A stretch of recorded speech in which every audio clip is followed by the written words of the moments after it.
Why did God allow Jonathan to perish with his father Saul? If any of you guys are familiar with this story, then you'll know exactly why this question is kind of interesting. It's because Jonathan was a very good person, the way he treated David and helped David to escape his father Saul. But then in battle, all of a sudden, on Mount Gilboa, Saul died, and so did Jonathan. So why would God, whose philosophy is that the innocent shouldn't perish with the wicked, according to Exodus chapter 23, verse 7, allow an innocent man like Jonathan to die with a wicked man like Saul? And there are a couple of factors that I've considered for a while, and I think those things may potentially explain why God Almighty allowed that to happen. So in this video, I want to tell you about those factors and how they might explain what happened. So the first factor is, let's assume that Jonathan did survive. All of Saul's sons died, and Saul himself died, but Jonathan survived. It would have been a lot more difficult for David to become king. And here's basically my philosophy. So if you look at 1 Samuel chapter 8, when the Israelites wanted a king, that was where the whole kingship thing started.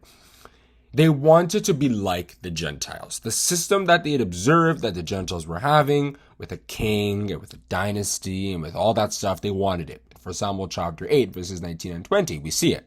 Nevertheless, the people refused to obey the voice of Samuel, and they said, "Nay, but we will have a king over us, that we also may be like all the nations, and that our king may judge us and go out before us and fight our battles." So, they didn't just want the kingship, obviously. They would have probably also wanted the dynasty aspect, primogeniture, right? Father to son. So if Jonathan had survived, and then the two candidates were Jonathan and David, they would have probably preferred Jonathan, right? Because it's like, okay, this person has died, let his son take over. And in addition to that, there was this guy named Abner, who was the captain of Saul's host, and he was a very strong supporter for the house of Saul. If you read 2 Samuel chapter 3, verse 6, we see this. And it came to pass, while there was war between the house of Saul and the house of David, that Abner made himself strong for the house of Saul. So, and the thing is, when Saul died, one of his sons named Ishbosheth took over. But Ishbosheth was this kind of weak guy. He wasn't really that strong. In fact, he even feared Abner. But imagine if Jonathan survived and was now kind of like the king.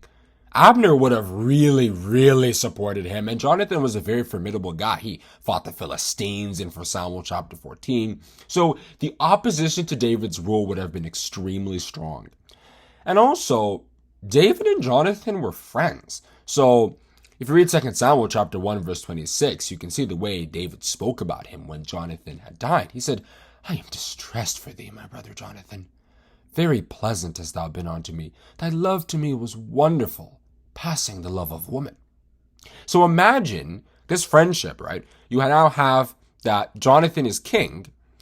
Would David really want to fight Jonathan to try to get the kingship back or to even try to destabilize him? No, he wouldn't do that. He would just probably say, "Oh, let me be your armor bearer like I was to your father Saul." And Jonathan would love that. "Yes, be my armor bearer. I'd love that." And then that would be where it ended. But the problem is that isn't what God wanted. God wanted David to be king. So I guess it just had to happen that way. And the other factor is that, Saul had already been condemned, him and his household. If you read 1 Samuel chapter 15, verse 28, right? Samuel told Saul, "The Lord hath rent the kingdom of Israel from thee this day, and hath given it to a neighbor of thine that is better than thou." And that person was David. So God had clearly condemned the house of Saul. And the problem is, Jonathan also did belong to the house of Saul.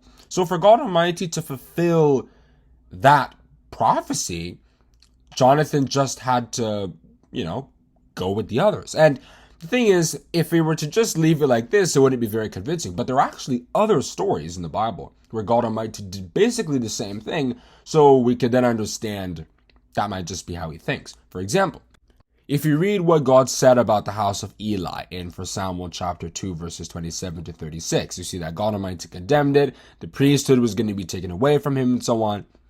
But then, I think 5 generations later, there was this guy named Abiathar who served David really well. If you read 1 Samuel chapter 22, when King Saul killed the priest Nob, Abiathar fled to David and became his kind of priest, and he served him all throughout his kingship.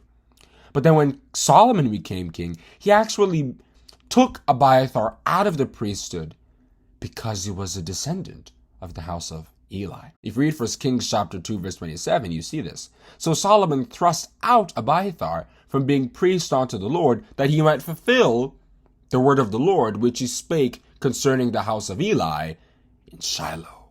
So even though Abiathar did a lot of good stuff for David, God Almighty still wanted that prophecy to fulfill. And if you also read 2 Kings chapter 23, verses 25 to 27, you see that despite all the good things that Josiah had done as king of Judah, clearing all the idolatry, God still intended on destroying Jerusalem because he just couldn't forget about what that King Manasseh had done with the witchcraft and the sacrificing his sons in the fire. No, he couldn't forget about it. So he just had to do it. And one more thing I want to throw out there is that, maybe God Almighty did it because he didn't want Jonathan to do something in the future that would kind of dent the good record he had. Because, people change. In fact, there's one really interesting story in 2 Chronicles chapter 24. There's this king named Joash who did really well while Jehoiada the priest was there. But you need to see what he did after Jehoiada died. He just messed up. So who knows if that was what would have happened to Jonathan. And maybe God Almighty wanted that to not happen, so he just let Jonathan go at that moment. And if you read Isaiah chapter 57 verse 1, you see that Isaiah the prophet said that the righteous perisheth, and no man taketh it to heart, but they don't realize that they're actually being saved from the evil to come. But as for the question, why did God allow Jonathan to perish with his father Saul? The reasons, I guess, are the reasons. One, Jonathan, if he had survived, it would have been much more difficult for David to become king. Number 2, the house of Saul, God Almighty had condemned it, and if Jonathan had survived, that prophecy wouldn't really have fulfilled. And the last thing is just that Jonathan may have had a change of heart in a negative way, and then whatever good he had done for David would have been canceled. If you read Ezekiel chapter 33, and no, God didn't want that. But generally, if you enjoyed the video and liked my analysis of the story, then I'd appreciate if you click the like button and also the subscribe button. And if you want to be notified when I come back with another video just like this, you can click the notification bell. As I always say, have a good day, and God bless you.